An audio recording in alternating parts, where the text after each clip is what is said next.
Brigada! Samantala, rekomendasyon ng NBI na kasuhan si Vice President Sara Duterte nagpapatibay sa posisyon ng mga kongresista na may ginawa umano siyang krimen.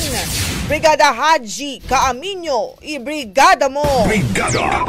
Live report! Kumbinsido si House Assistant Majority Leader Jill Bongalon na positibong development para sa impeachment case ang rekomendasyon ng National Bureau of Investigation na kasuhan si Vice President Sara Duterte kaugnay sa umano'y pagbabanta nito sa buhay ni Pangulong Bongbong Marcos.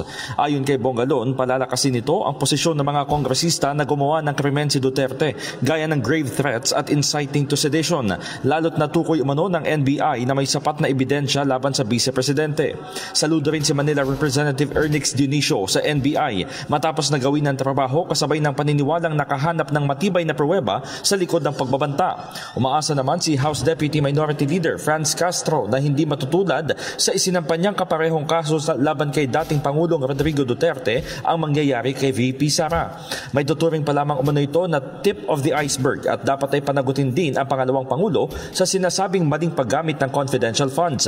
Dapat anyang may pamalas ng rekomendasyon na ang mga nasa kapangyarihan ay dapat na nagpapakita ng mas mataas na pamantayan ng pag-uugali bilang responsableng public officials.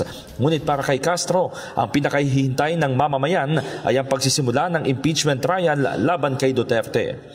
In the heart of changing lives, ito si Brigada Haji Kaaminyo ng 105.1 Brigada News FM Manila, the Music and News Authority. Brigada! Ang bahaging ito ay hatid sa atin ng Fast Relax. Tanggal ang sakit, ora mismo.